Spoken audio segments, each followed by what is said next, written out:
You're listening to the AFTERBUZZ TV Network, now the largest new media platform on the web, and your number one source for after-show entertainment. Very good, Gene Johnson.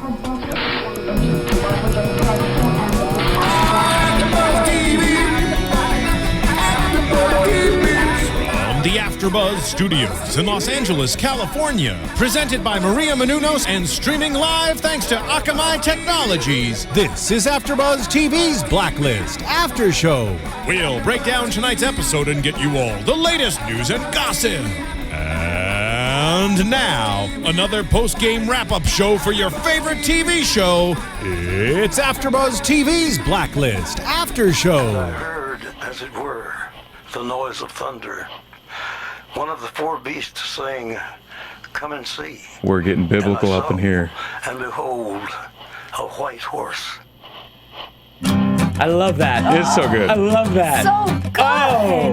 Hello, everybody. Welcome to AFTERBUZZ The Blacklist. My name is Nando Velasquez. I am covering for Mr. Joe Braswell, who I believe is via satellite with us right now. Some special technology. He's going to try and call in. Yes. Do our best here. But besides Mr. Braswell, who I'm sure you all miss, and we do too, I'm also joined by the lovely Joe Sanfelippo. Nice to see you guys. I was contractually obliged to say that. Yeah, I do. I require everyone to call me the lovely. Yes. The lovely, if we're cool. The lovely. We're cool. Yes. If we're cool. Oh, totally. And of course, the ever-present, effervescent, beautiful, radiant Julia Cleary. I know, Carolee. Yeah. That person. From that, then actually, yeah, aside changed from it. you not knowing my name, I think you should do my intros from now on. Joe messes up your name. Wait, effervescent. You're bubbly.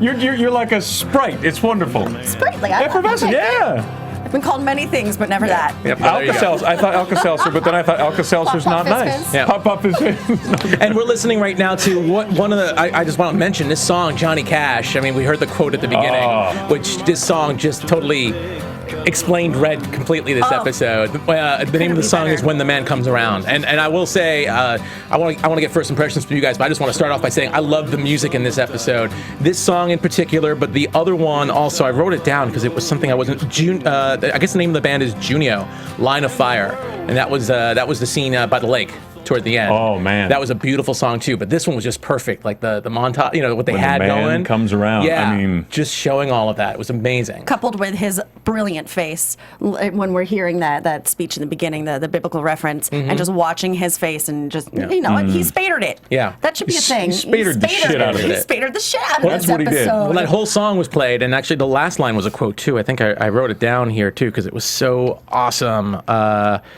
And I heard a voice in the midst of the four beasts, and I looked, and behold, a pale horse, and his name that sat on him was Death, and hell followed with him. boom. And so did Braswell. And so did Braswell. Do we have Braswell? Do we have Braswell? That's Stephen Lemieux, thank you. I'm here. Yes! Oh! There he is! Brazzy! Ladies and gentlemen, Joseph Braswell. How are you, sir? Hey guys. How's Seattle? Well, I'm not there yet. I'm in LAX. I'm just waiting, but I will be there shortly. All right. In a short 3 hours. Awesome. But yeah, man, what a show, huh? Yeah. We're back. Yeah. Let's get your impressions, actually, since we have you on right now. Well, I mean, it was great. I was really surprised that they were able to sort of like wrap up that entire storyline from. I mean, there was a lot of like loose ends left out there with Red sort of on the run and questions being asked and who's doing what, and the way Red would have sort of systematically, like Charles Bronson, just sort of eliminated all of his enemies, got all the answers he needed, cleaned it all up, and then showed right back at Lizzie Keene's house. Like, yep, I'm back. What's up? It was kind of, all in 48 minutes was kind of cool. Absolutely. No, I totally agree. I had so much. I actually wrote in my notes, I put in parentheses, I wrote joy when Lizzie and Red were together. For some reason, I just got this excitement like a little kid. Like, oh, yes, they're together. And I just love that She seemed to have a little joyful moment as well. Yeah. She seemed to have missed him a bit. There Totally. was a moment. She's her cold heart is melting towards him. I don't know. It was weird to me. Like, the whole husband thing was bizarre with this episode. I'm going to Lincoln, Nebraska. When? In an hour. What? I've been married a long time. You can't sell that. How do you sell that? I mean, how do you go, hey, babe? That's your wife, Joe. I know her. She's not thinking that. Hey, sweetheart, I made you coffee, and by the way, I'm going to Lincoln, Nebraska to apply for a job. Are we moving to Lincoln, Nebraska? I think we ought to. What? They've got good schools in Nebraska. I'm sorry. The whole thing was ridiculous to me. It's goofy to the nth degree. Unless they're going to come around and they're going to wrap it up. He's going to whack somebody in Nebraska and we'll get something out of it. I'm guessing, we're going to see a little break from but him. she's from Nebraska. That's where they're from, right? Yeah. She's from Nebraska. Yep, Where? that's where. Nebraska. That's where they went back for her father's funeral. Yeah. For her fake father's funeral. So, I mean, obviously, I think he's trying to extend an olive branch, like, let's leave this life and go back to the simple life that you know and love. Or maybe take her away. I mean, we did have predictions that we thought maybe he was there to protect her himself. You know, he asked at the end of part 2 of Enzo Garrick, the finale that we watched before this, that he asked, like, let's go, let's leave, let's get out of here. Yeah. Remember that? Yeah, like, exactly. He wants out. So what better place to take her than back home to her home state, to her childhood? Yeah. All right, I'll buy. Can we talk about, I mean, I don't know how far you guys got, but can we talk about just, I want to get into Red and we saw the real Red. He was gangster as hell in this. Well, right? we're still doing first impressions. We haven't really heard from Joe or Julia yet, but we could definitely tackle that too. That's no, all it's right. okay. It's We're okay. going to get to it eventually. Once a host, always a host. I get it, Joe. Just taking over. Yeah, no, I'm just sorry. I just want to talk about what I want to talk about and then hang up.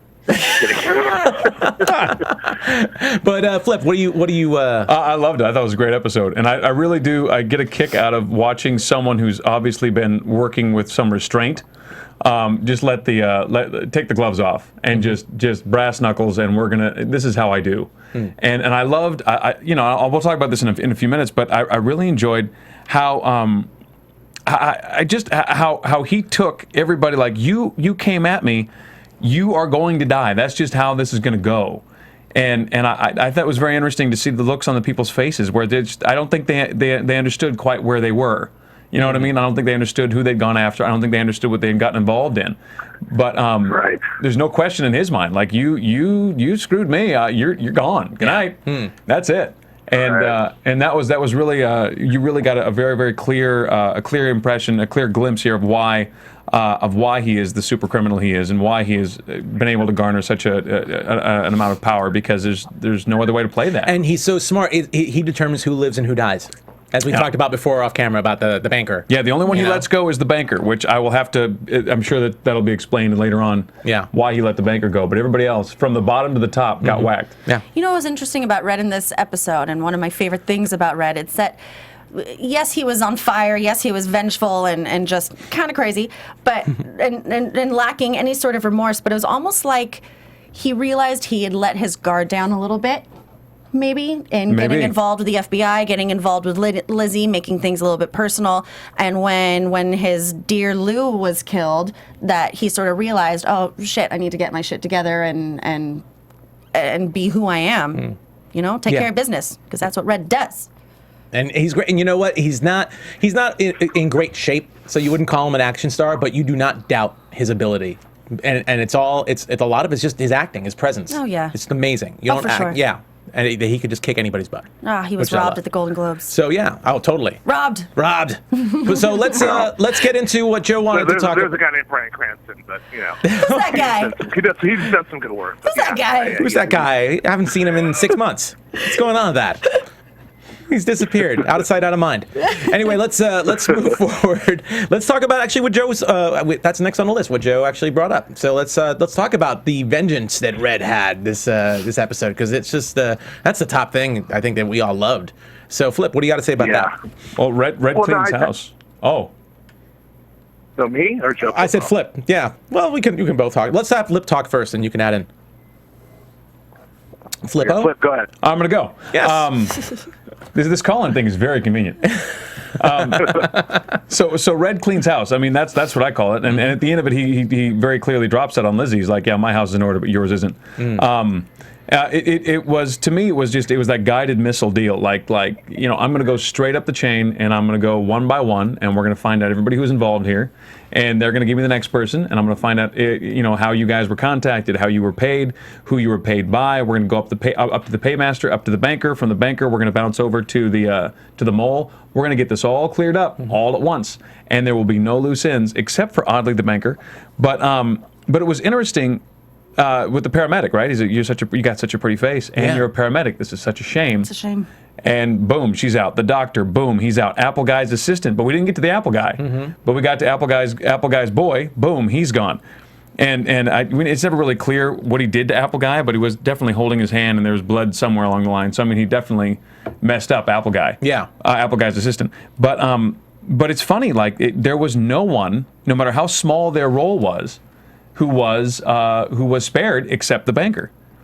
Everybody was, it was funny to me, not funny, but I mean it's telling to me that the paramedic and the doctor and the Apple Guy's assistant were all day players essentially. Yeah, they were just paid to do the day, and didn't ask any questions, didn't know who was involved, didn't know what the plot was, didn't know who the target was, didn't know why they were where they were supposed to be, and there's no mercy for that. But what about that guy? You don't forget that one scene that was so awesome. I can't remember the name of the character. It was the one, I believe, right before Theodore, with the cigar and the vodka. That was that was Theodore, right? Was that Theodore? I thought Theodore was the banker. No, that's Henry. Oh, it's Henry. Then it was Theodore. Yeah, Theodore. that was amazing. That was one of the coolest scenes. That was awesome. It was brilliant, right? And you knew he was going. You just didn't know how. Right. I can't stand the suspense. Bang, bang. The suspense is killing me.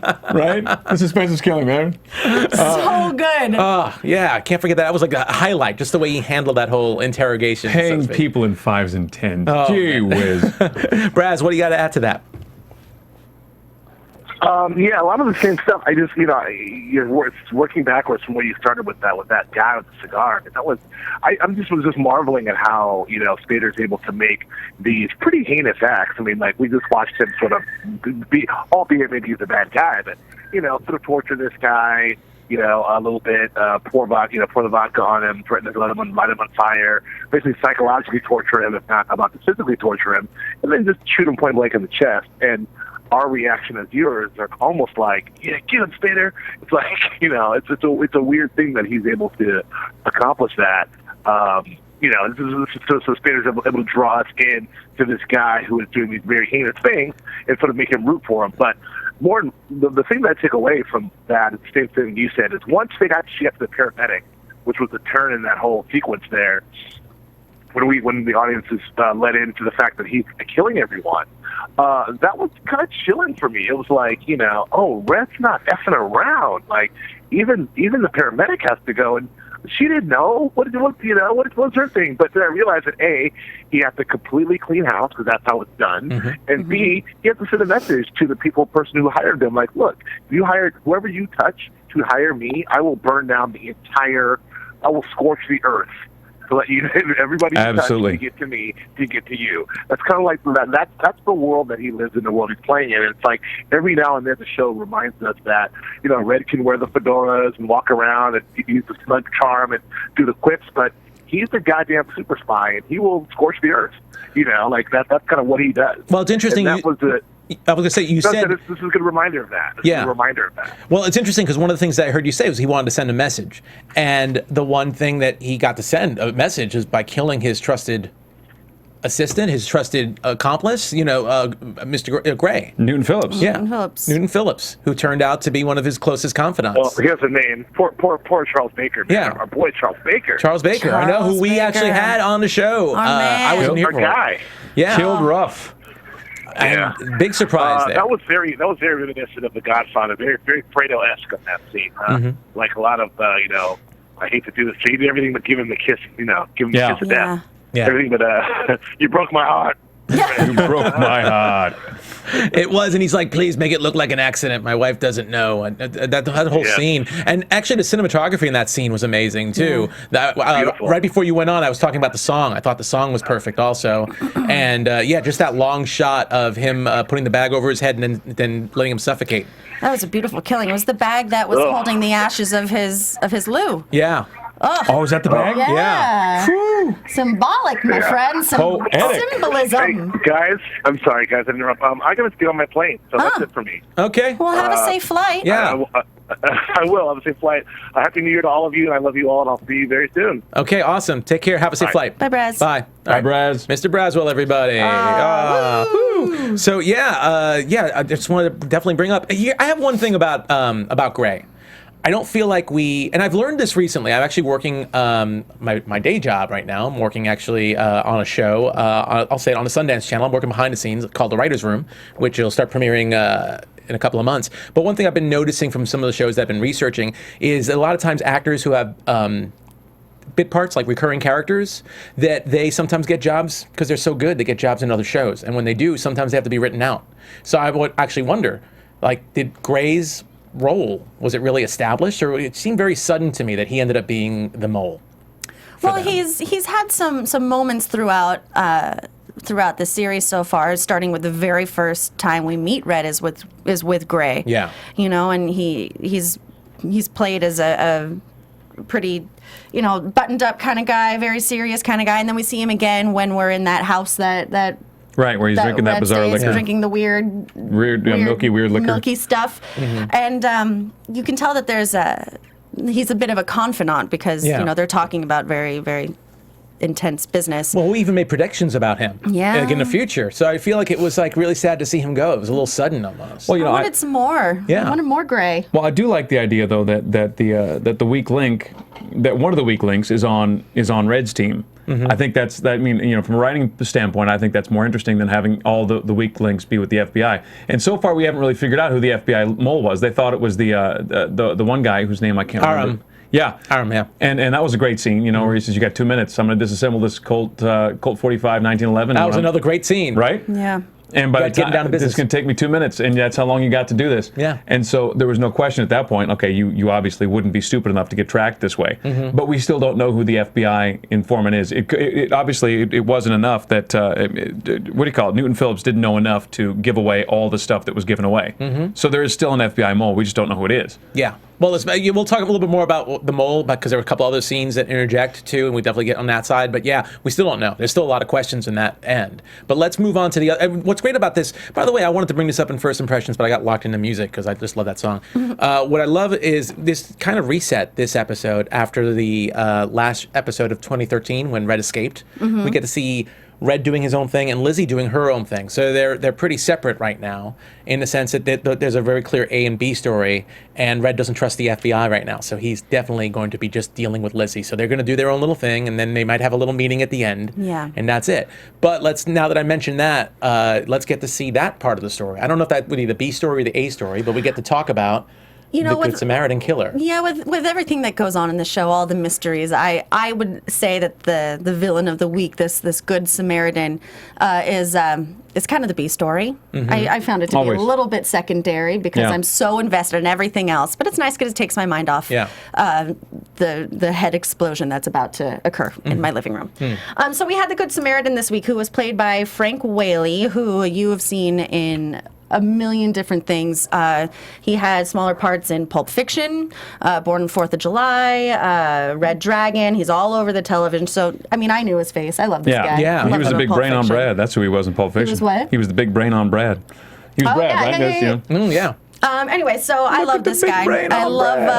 I love his face, and I love just looking at his sweet, boyish, angelic face and then turning him into a killer. So he was an interesting villain this week, I think. He started off as a terrifying character who seemed maniacal and methodical and cold-blooded. And then we sort of begin to learn a little bit more about him, and we learn that he was severely abused by his mother as a child. And we learn his motives behind all of these murders, or these almost murders. Because that's interesting that he lets them live. He doesn't let them live. He gives them a chance. He gives them a chance. Mm-hmm. He gives them a chance, but none of them have actually pulled through. That was the impression I got, right? That was the impression. Well, they only showed the woman from the top, but they and said she that died. there were 7. They said there were 7 victims, and all of them had been given basically a chance, but they didn't say that any of them actually had made it. Yeah, they didn't really say. But that's an interesting facet of his story that he gives them a shot at survival. Mm-hmm. Sort of washes his hands a little bit clean in doing that. Yeah. So then we begin to feel a little sympathetic for him. Almost like, oh God, this guy had this awful upbringing. He was abused. He's taking his vengeance out on the abusers the way he couldn't do when he was a child. So you start to feel sympathetic. You start to almost understand his psyche. And then he has his home remedy, as he calls it, with his mother. Then we realize that he's a little Norman Bates-ish. He has his Very mom Norman sitting Bates. there in the wheelchair, although she's not dead. She's dead. And clearly, it's clearly something he did something to And- mom. She don't move. Oh, God, that was just so upsetting to me when he's wheeling his mother in to watch him torture these abusers the way that he wishes he could torture her. Well, he did torture her that way, I would imagine. Because, I mean, she's stuck in that chair. She's stuck in that chair, yeah. I would imagine that he did something. Put her there? Maybe, about 3 vertebrae down, we're going to go ahead and knock that vertebrae out, so you'll be stuck in the chair. I'll take care of you, but you're going to see some fun stuff. But that...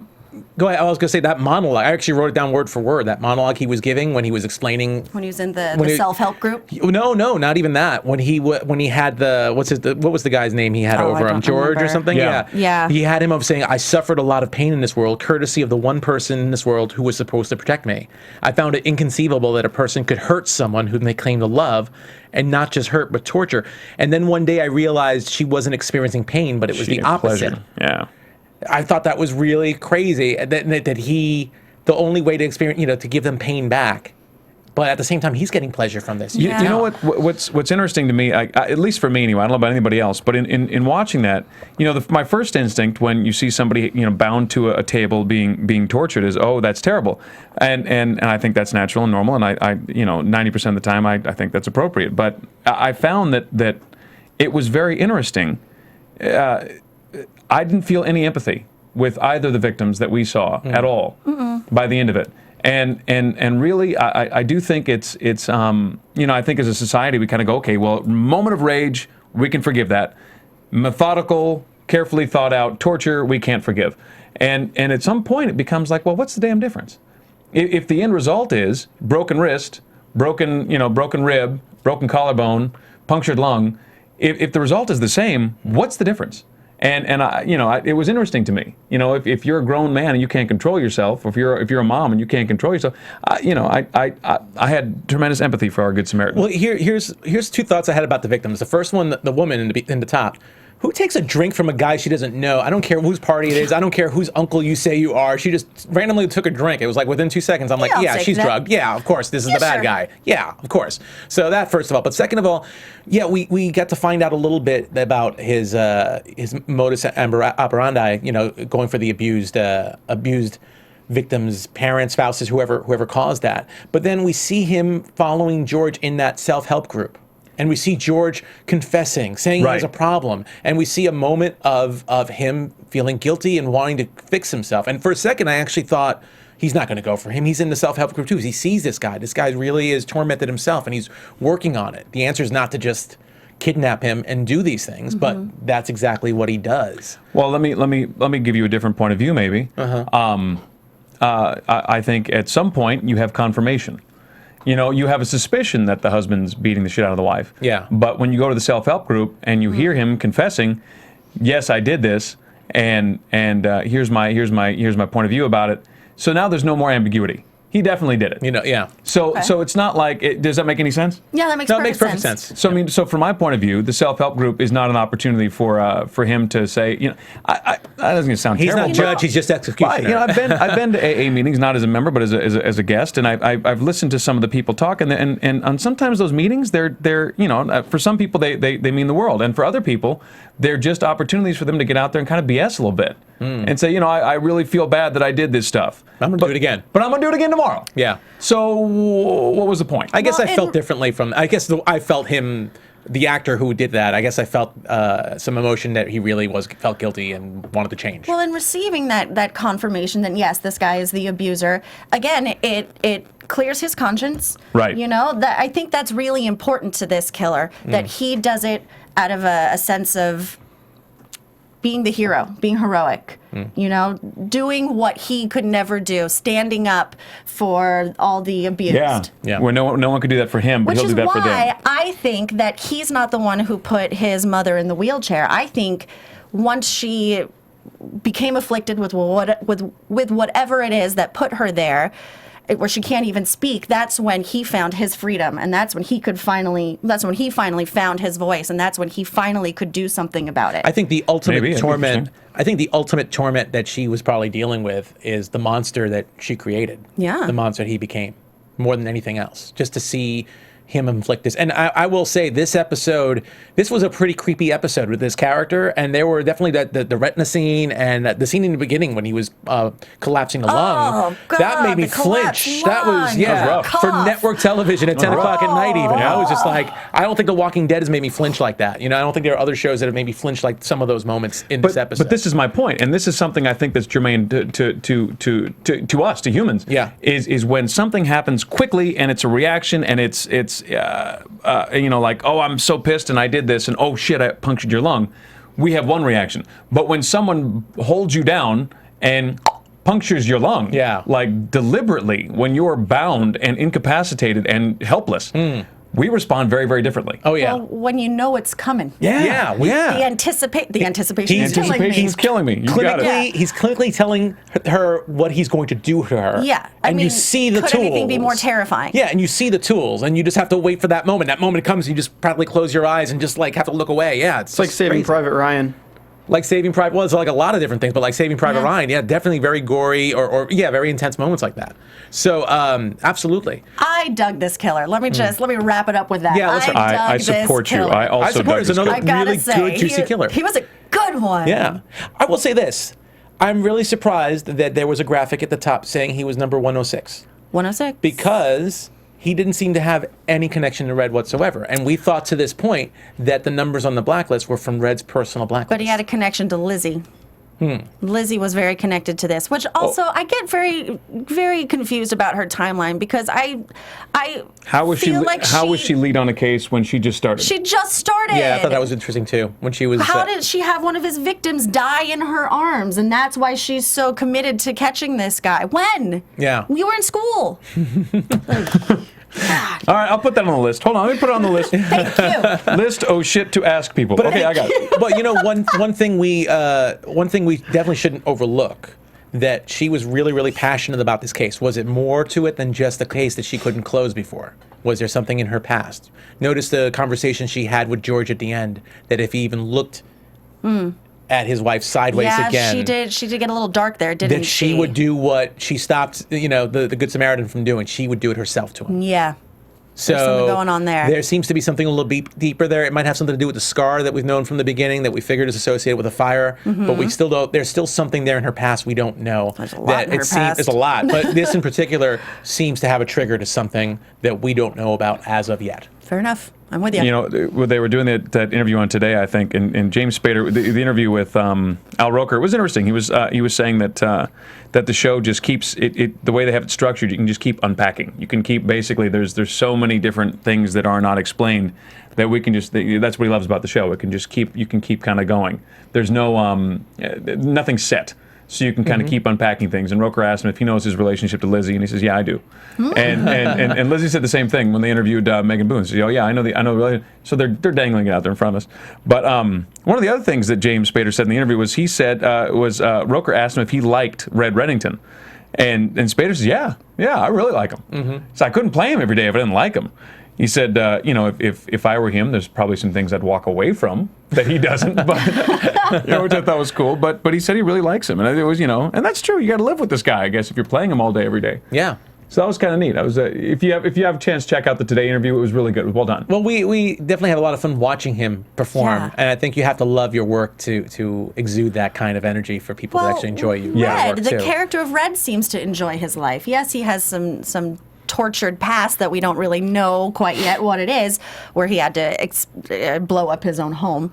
But he's fun, Yeah. He's a little cavalier, and he's quippy, and he has cool hats, and I mean.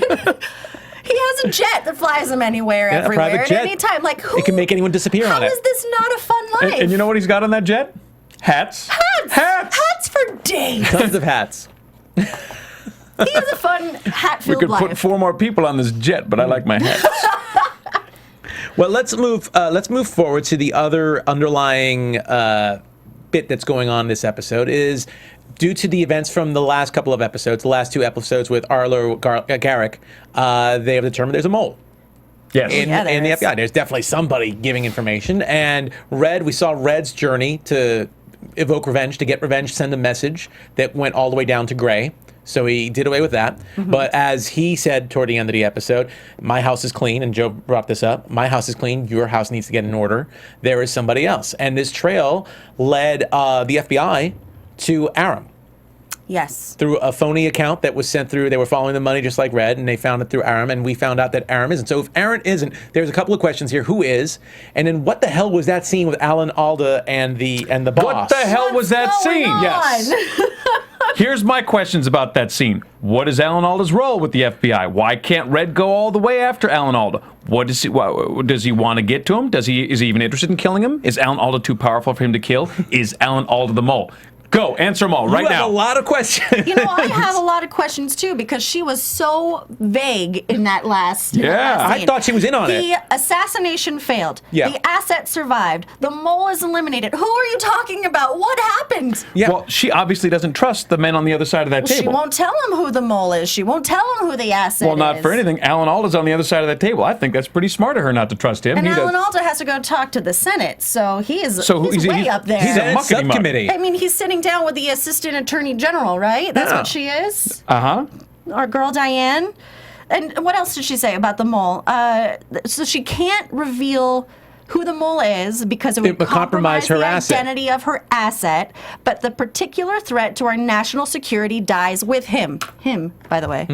Him. So he's dead? Well, I think we're talking about mole is Newton Phillips. We're talking dead? about Newton. But this is like the internal guy. I don't think so. I don't think they figured out who the internal guy is because she was saying that we found the mole and he's been eliminated.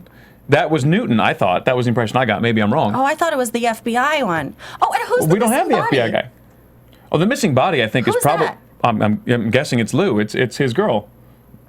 That's probably Lou. That probably makes sense. Shit. Yeah, you're right. Because Yeah. I mean, he cremated her There body you go. and Thanks, guys. listen, No, I'm here I to know help. it's I Thanks, care guys. about the young people. And just to get this straight, because I know we love Damn calling it. him Alan Alda, but his character's name is Fitch, according to IMDb. I'm going to call him Alan Alda. There's no. Or Mr. call him Alda. Hawkeye? You call him Mr. Alda. I wanna call or him Hawkeye. Hawkeye. Call him Hawkeye. I think I could see Hawkeye today going to a Senate subcommittee Yeah. meeting after all his years Yeah. in Right? the Why Korean not? War. Why not? Why not? Sure, absolutely. Okay, so what's happening, Nando? I have all the answers, don't you see? Of course I have the answers. Of course I know it all. No, I mean, I'm just with you. I mean, asset mole, we need to figure out who the mole is because we figure, I don't think the mole is completely dead, but who's the asset? Well, the mole obviously is not dead because the FBI house is not clean. Yeah. And, well, here's a question. Alan Alda knows that Reddington is working with the FBI, right? Yeah. So why is Alan Alda asking Diane? Yeah. Emily's, yeah. Yeah. Why is he on her about giving up the asset? He knows who the asset is. I mean, the asset's Red. That's what we're talking about. So why is he? So the asset is Red. I think so. Okay. Well, I guess that can make some sense. What game is he playing that he wants her to give up Red, but he already knows it's Red? But wait. Well, you also, can't officially couldn't- know what it may be. Is that the deal? Couldn't Alan Alda also be the mole because that's he was the one who, at the end, after That's my sorry. circle question. He seems to know He Diane was enough the to one. be. Yeah. He was the one who was waiting for a tortured Red. He Yeah. was the one. He was the end game for the whole The Lansel Garrick thing. Absolutely. setup that was funded through Frank. What was his name? Henry. Through Henry. Yeah. So maybe he's the mole. That- He's. I mean, he's maybe the end game. Yeah. Well, he's a mole, or he's in there, but I don't know. I mean, it's confusing. That scene is confusing. Well, definitely, it was a nice little teaser to what's to come. Yes. We're definitely going to see more of Fitch, Hawkeye, Alan Alda, and we're gonna and Diane That is Fowler. his full name. And Diane Fowler, who was Yes. she's gonna definitely be around because she does not trust who's in the FBI anyway right now. She's No. still had problems from the end of the last episode when she was questioning our Joe Braswell's main man. Was it Harold? Yeah, So, and everybody in this episode, they're all suspects. I mean, they were all under suspicion the entire episode. And the one person they cleared is the one person I don't think they should clear, Yeah, which is I Malik. was saving that. that for predictions myself. Oh, yeah. sorry. No, it's fine because you were going to say it, and Yeah. fine. So so I agree. They cleared her really. You know, one thing that let me pull it up for Malik. That when they were interrogating him, that nice little cut from person to person to person. One thing she said that was really, really interesting. I have the quote, but I could just say it because I can't find it right now. Is you're just going to interrogate me like this? What about and she just rattled off like work? 5 or 6 different things. You could do that instead. Yeah. You know, which makes me feel like, and oh yeah, you know what? I do want to look this up because there was something else in the episode that really brought that to light. Go ahead. Do you really think that she was cleared? I mean, it's entirely possible that Harold's playing a longer game and he's saying, you're the only one who's been cleared, which is basically a good way of saying, hey, you're in the inside group now, so tell me what else you got, and that might have her drop her guard a little bit and give up whatever information she might have on anybody boy, else. was she quick to rat out Lizzie. Very quick, yeah. This is what I have. I said, jury's Lizzie, still out on Malik, sneaky bitch. Well, let me That's what sneaky bitch. I found what I was looking. I found what I was looking for. So That's my notes. Sneaky bitch. Malik says, do you really believe a little chit chat's going to get anyone anywhere? Controlled fear, hypothermia, sleep deprivation. Do the words advanced interrogation not mean anything to you? Which was her quote. But then here's what I wrote down, and I believe this was Red that might have said this. There is no one size fits all. If you really want to hurt someone, you need to tailor your attack specifically to that person. Perhaps the killer's methods, the injuries he inflicts, tells you less. We're talking about the Good Samaritan. Yeah. And I feel some kind of relationship between those two lines, like it was very telling what she said. Absolutely. And this comes on the heels. I mean, he starts that quote saying, I know something about torture. Yes. And this comes on the heels of the torture that he just endured at the hands of Garrick and maybe Alan Alda, Hawkeye. Fitch. So, I mean, that's fresh in his mind. I just feel like both of those lines are equated to someone bad. And the fact that she's calling almost herself out, saying, you're not going to do this to me, you should be able to do this to me. I feel like that might make some people think like, well, she obviously is not the person who's the mole because she's being honest about it. But I say the opposite. I say she's like, bring it on. I say she's a sneaky bitch. I think she's a sneaky bitch. I also am thinking of Malik. Plus, we haven't been able to understand why. I'm so eloquent. I like it. Sneaky bitch. We haven't been able to understand what the hell she's been doing there since she was brought on because she's not even in the FBI. She's CIA. So we haven't even been able to explain why she's on there. And who put her in charge? Was that Diane? Did Diane Fowler put her in? I have to look back and see who was the one who brought her on. Because remember, they with the agreement Cooper with brought Red. her on. Well, I guess it could have come from Carol Diane Cooper? originally. Yeah. So I almost question that. Maybe the person who put her on, maybe she is the mole, and the person who put her on is in on it. Hawkeye did it. Maybe Hawkeye did it. I don't know. Seems way at the top of the tier. But something you said earlier that I think is telling and really WTF. Why would you get a call from Reddington and not report it to Cooper? That's just stupid.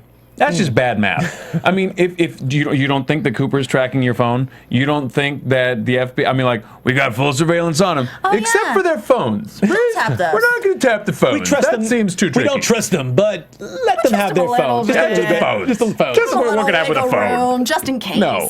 If you're under mad suspicion for all kinds of crazy shit, guess what? Tell people when you get a phone call. Yeah. That should be your next phone call. Hey, I just got this crazy ass phone call. That's all I'm saying. And especially since it was her idea, really. She fought to be on this case. A, because she was so connected to it, and B, in the hopes that because she was so connected to it, She might get a Red phone would call. Contact Yes, her. she mentioned that out loud. So you think to she'd be people. like, hurrah, look, I was right. Yeah. Boom. Now Trust what? me. Trust me. But apparently not. But no. No. Apparently, so now we give CIA Maybe she's a sneaky bitch. a little something to play with. Well, she's making it sneaky bitch. It has an easy job at this point right now. It's kind of a little bit of an easy job when you have stuff like that going on. You know? I know. Making it easy on the sneaky bitch. God, Lizzie can be dumb. So I think I think we pretty much hit just about everything on there. So let's move a little forward to have some news and gossip. Let's do it. AfterBuzz TV News. So this is the first show of the new year for The Blacklist, and I'm proud to say that it made it number 1 again on its time slot. Yes, Blacklist is still continuing the trend. It's still doing really, really good. It won the 10 p.m. hour with 9.11 million viewers and a 2.5 rating amongst adults from 18 to 45. It was down actually since the last airing.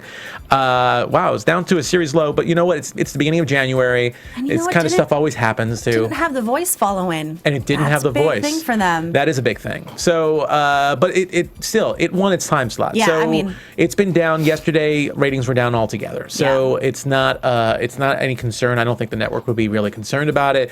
Definitely, there still is DVRs to take into account. They got their +3s, They got their +7s. +3s, +7s, Yeah. and Blacklist is doing really, really good on those +3s and +7 ratings. So this is just a preliminary report, but it's still a good sign. Still Yeah, great. absolutely. And please. And it had some competition with Intelligence as well. Yeah, that's Intelligence. that's a big new show. So Yeah. they still won. They still won, Victorious. and with the quality of this episode, I just feel I feel pretty comfortable that they're going to be pretty secure. Well, they've been picked up for a second season. Yeah, exactly. Yeah, we actually found out that news and gossip the second we closed down our last podcast on this show. But was there any doubt that they wouldn't get picked up for a second season? I don't think, right? No, but still picked up for a second season. But phenomenal news, great news, absolutely. So that's all I have right now for news and gossip. Let's move on to some predictions.